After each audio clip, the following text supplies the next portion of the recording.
All right, terrific. So, welcome again now, everyone, to the Reaction to Response After Party. The purpose of this is to have a much more engaging conversation where everyone can speak to Nicole directly or share your thoughts, comments, or wisdoms. And we're really happy to have you here. Thank you. And welcome back, Nicole. Thanks. Is there cake and lemonade at this party? It's in the back room. You didn't see it? Oh, I missed it. Oh, really? Oh, darn it. I brought wine. That's my girl. All I have is water, but cheers. So, what did y'all think of the call? What did you think of our earlier conversation? Questions, comments? Covered a lot of territory. We did. Yeah, it was very good, George. I'm just chomping at the bit here. I thought it was phenomenal. First of all, you covered the Sustainable Development Goals and the impact that those have, and that's more than accomplishing our goal. It's really driving home an important point. I have so many things to comment on. I'm just so excited, and because you really went from you really dove into the practical of what this means in our community, right? I live in a concrete jungle. I live in Orange County, California. So by the way, I'm really only having coffee because it's only 9 o'clock in the morning. If anybody has any, For yourself, Sandy. No, joking. It's water, not vodka.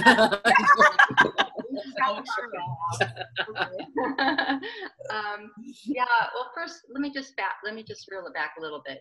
Thank you both for a really, really engaging, thoughtful, and inspiring conversation. It was really, for me, digestible and really made me question how I am I a citizen? Am I a consumer?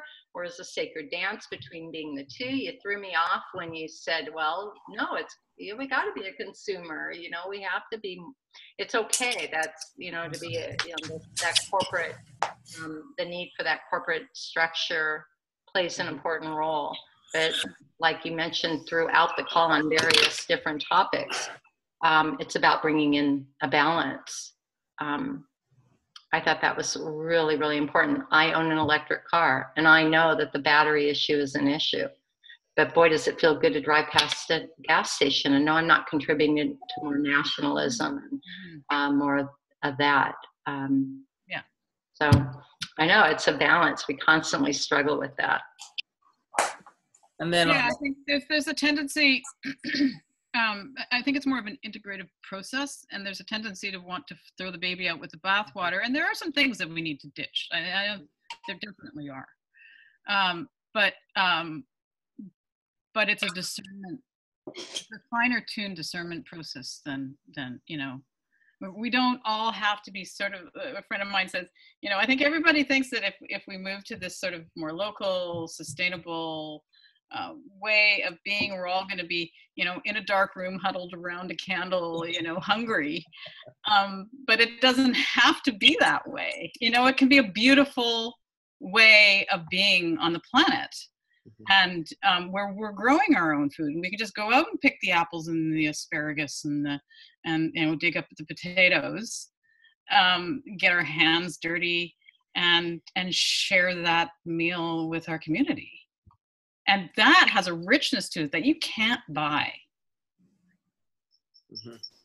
Right, which is an undervalued asset, as we know, through GDP, right? You know, through how we've built our systems. It's like, wait, we forgot the most important things. There's these facets of economy that we don't value, like mothers taking care of the children on the planet. Mm-hmm. That's not paid work, but the value that is contributed, or people taking care of their elders, their elderly parents, or whatever.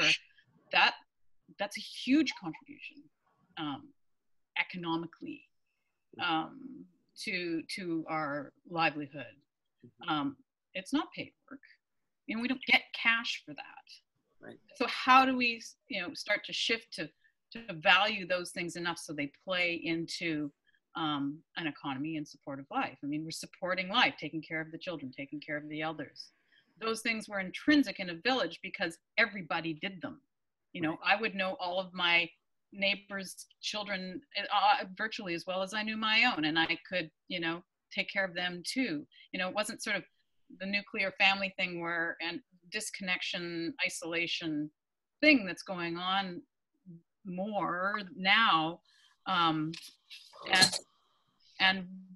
when I owned a house, I had a neighbor who said, I wish we could just take down all the fences and our kids could just go out there and play, and we could all watch all the kids and go about our lives and share meals, and I could feed your kids, you could feed mine, and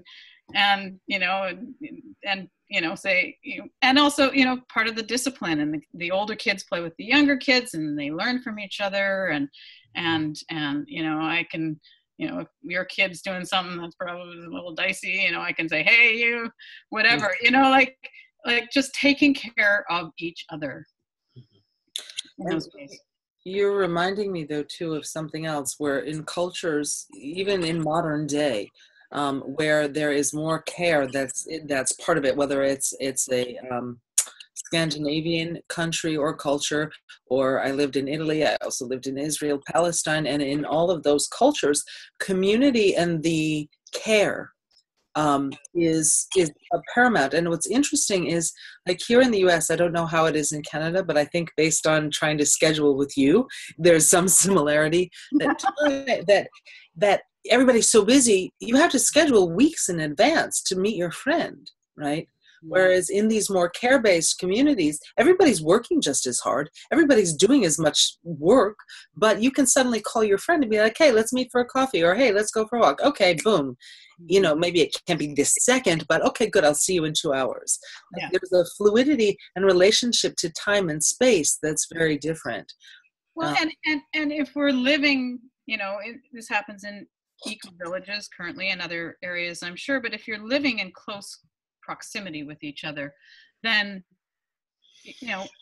we're all shucking corn in the common area, or we're all shelling peas. Like I've done that with some of my extended family in southern Alberta, farming country, and we went out and we literally picked 2 green garbage bags full of pea pods and spent the afternoon shelling them into bowls and stuff like that. And we just sit around and chat, and get to know each other. And there's an intimacy that builds when you work together too. A trust. Mm-hmm.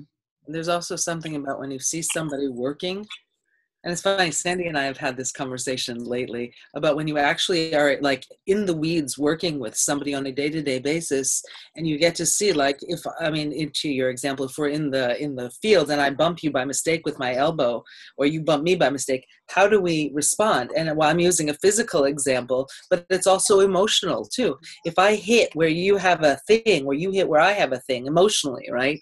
How do we navigate that space? How do we communicate about it? How do we? Oh, I didn't mean to interrupt you, but go. Agreement in advance. Right. How do we set the field? How do we make that commitment that, hey, by the way, we're going to be working very closely together. Mm-hmm. What is our reconciliation protocol? Well, you're not going to go into a friendship like that, but yeah. I'm sorry, I didn't mean to interrupt you. No, you didn't at all. Yeah, this isn't just Nicola. This is everybody. Everybody jump in. Just add your comments. Yeah, it's true, because I've been working on how to live in community. We're working with some friends on potentially moving onto a piece of land together, and our local wisdom holder, her name is Brandy Gallagher, and there's a place called OUR, our Eco Village. OUR stands for something I can never remember, but so our Eco Village. And she was saying, one of the very first things you need to sort out, there's some stages before it, but one of the first things you need to do is how to deal with conflict, because you'll have it. It's inevitable. Mm-hmm. And there are ways to honor conflict and to work with it well, and to honor each person's contribution to it, and how to move through it, and so on. So your point is well taken, Sandy, because that's we're never without. Okay, there's always going to be conflict, is what I'm trying to say.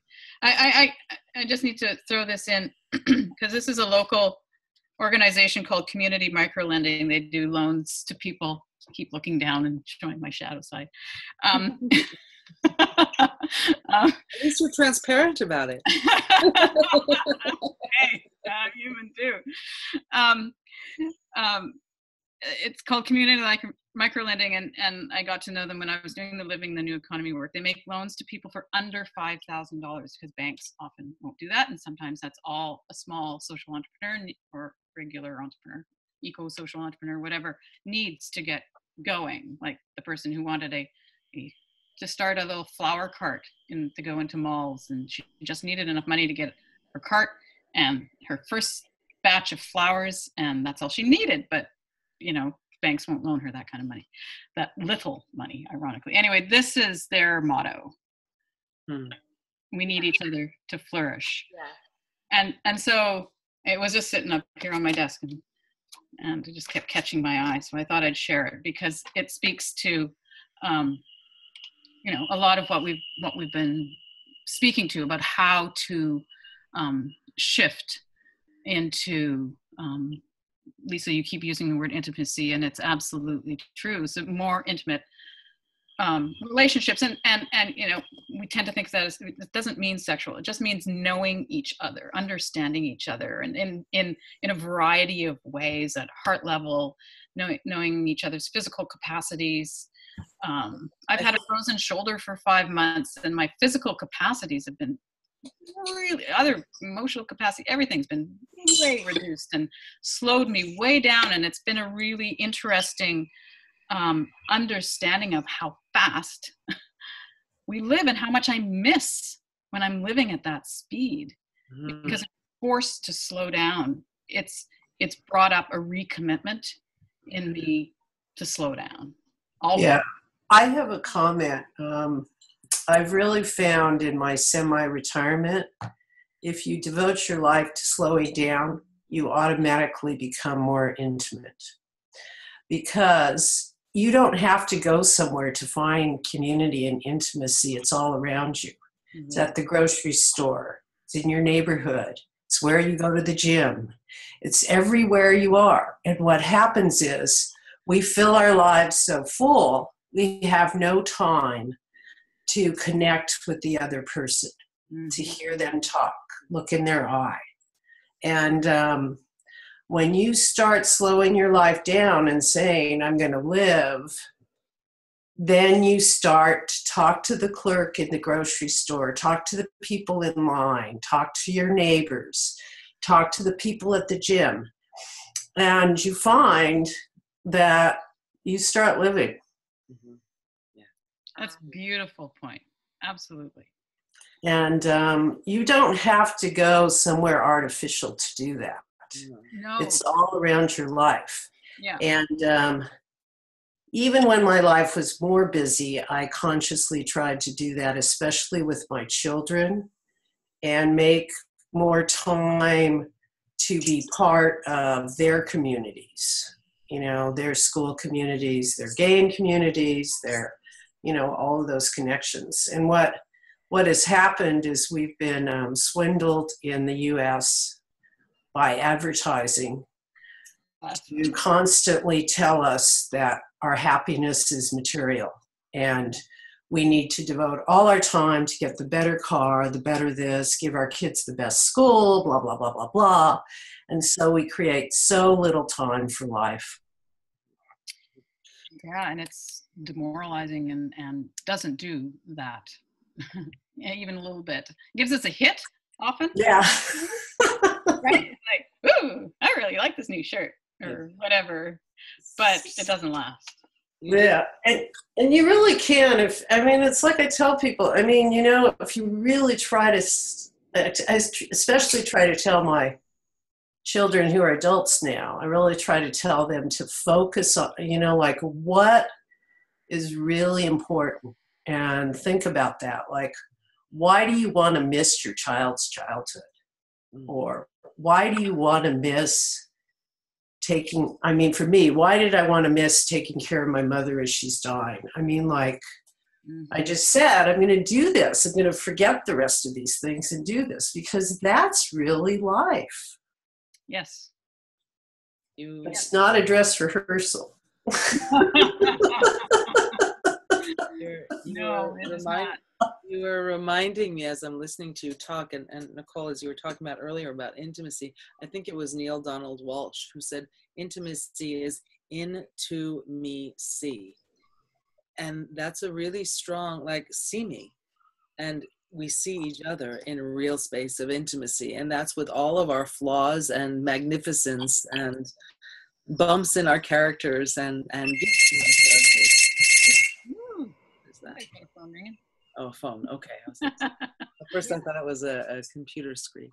All around us in the world is our organizations in the peace sector, if you will, that are whose goal is to bring us back to that one global family, that one humanity sort of initiative to let us recognize and remember that we really do not only is, 96% of our DNA and our makeup are identical, but to honor that, but to celebrate our differences, to recognize that when you suffer, I suffer. When you don't have, I don't have.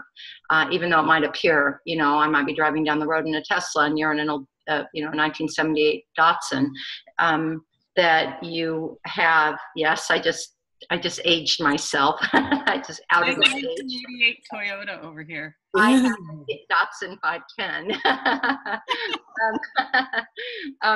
Anyway, that the impact still is, it still exists, and it affects us financially.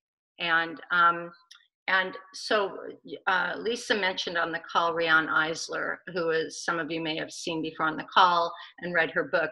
Her book, The Chalice and the Blade, which is really founded much on the work of Marita Guphitas, who is a world-renowned anthropologist who unearthed a civilization in early Europe, or primarily in early Mesopotamia and the Turkey area, but really spread throughout Europe everywhere, was a civilization that existed 10,000 to 3,000 BC.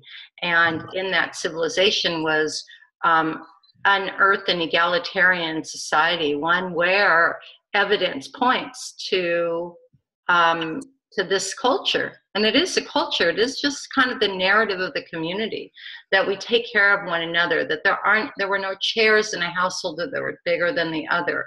In government houses, there were no, it was clear it was a horizontal leadership and egalitarian society. It was also a matriarchal society, and unearthed everywhere also were goddess statues. The Venus of Willendorf was predominant throughout that era, and all kinds of indications that the relationship between the feminine and earth were very, very accepted and honored and recognized, but also not unearthed was any sign of warfare. So that they probably had a reconciliation protocol that was built in. Now there are cultures still today in the indigenous world, in the Pacific Northwest, for example. And Nicole, you probably can speak. I know you can speak much more intelligently on this. With the gift giving ceremony called potlatch, which is where the word potluck comes from, where you come together in community and just bring your things, those things that you might have that are lovely and you use in your day-to-day lives and have a certain value to you, but really they don't belong to you, and that if you have them, someone else doesn't, so it's time to exchange, and that there isn't that attachment.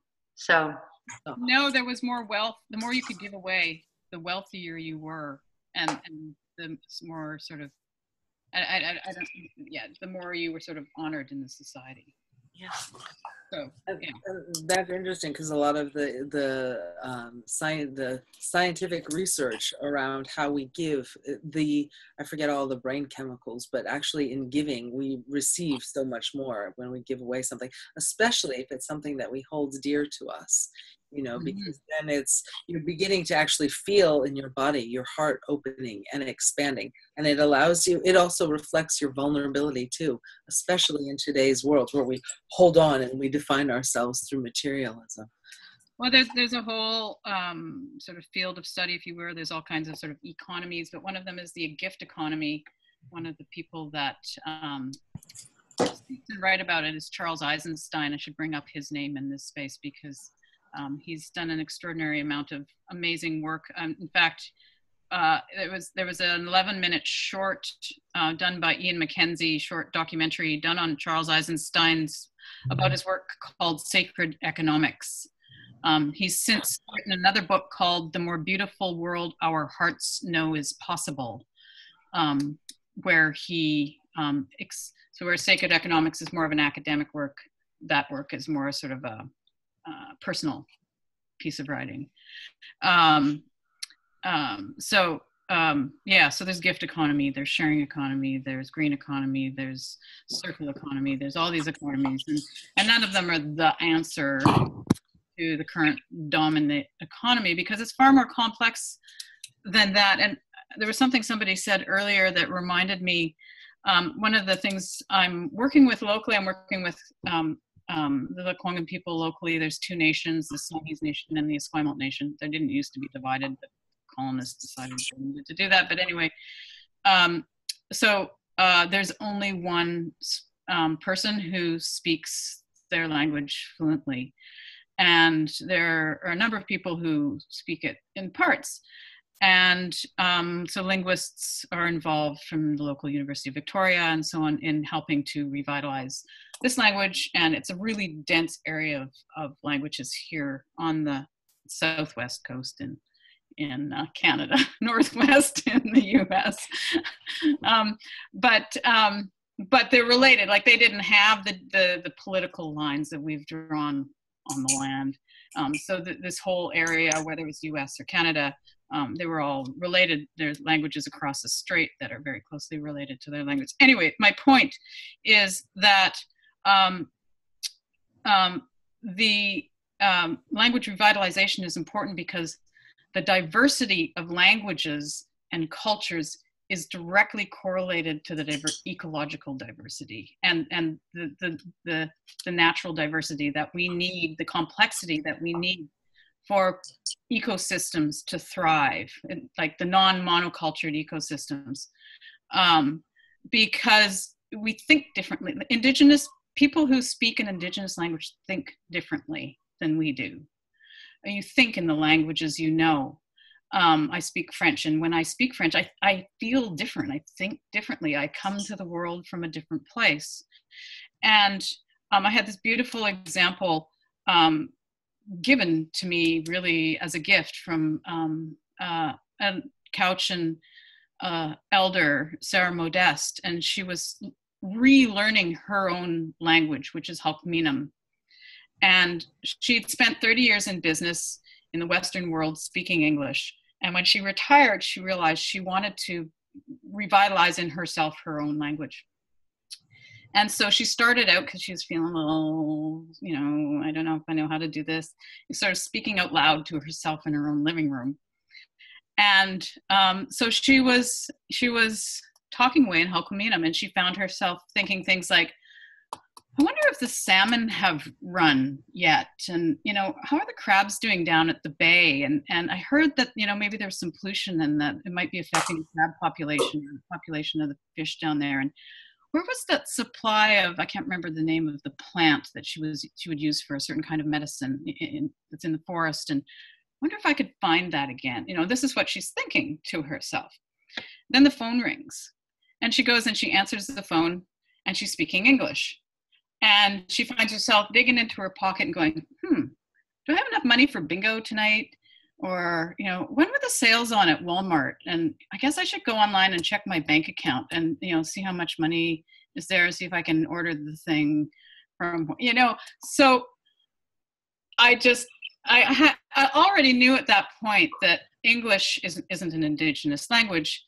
My computer just lost my screen. Put up a prompt. There we go. I already knew English was an Indigenous language. It was a language that grew up from a variety of Indigenous languages, Anglo-Saxon and so on. But it became a language of trade and commerce. And so when we think in English, we're thinking in trade and commerce. And But indigenous languages don't do that. They are languages that literally grew up from a specific piece of land and are part of how they think about the land and how they honor it. And so I'm trying to learn the local language, which is... So I'm going to interject here for a minute because we are at the half an hour mark. And so what I'm going to suggest to everyone here is that if you want to reach out to Nicole and continue a conversation, I hope I can put you out in the world in this way, Nicole. You can go to her website, which is NicoleMoen.ca. That's NicoleMoen.ca. Yeah, And there's a contact page there. You can there's send a me contact page, and you can send her a question, or she also does tea leaf readings, and she's quite an intuitive on that level. So you can also check in with that, or it's a beautiful website too. But anyway, caveat that this coaching section isn't fully written yet. I'm just in the midst of rewriting my whole website. So if you have any further questions, you can contact her through there. And I think that's pretty much it for now. I know there's lots more to think about. It's been a really, really rich conversation. But I just want to thank you, Nicole, for being with us again. Well, thank you, Lisa. Thank you, Thank Susanna, you. for compassion. And thank you all for coming to the after party. Right on. Right. Thank you, Nicole, Lisa, and everybody for being here. Thank you, Sandy. All All right. right. Have See a y'all later. day. Bye. Thank you. Bye. Bye.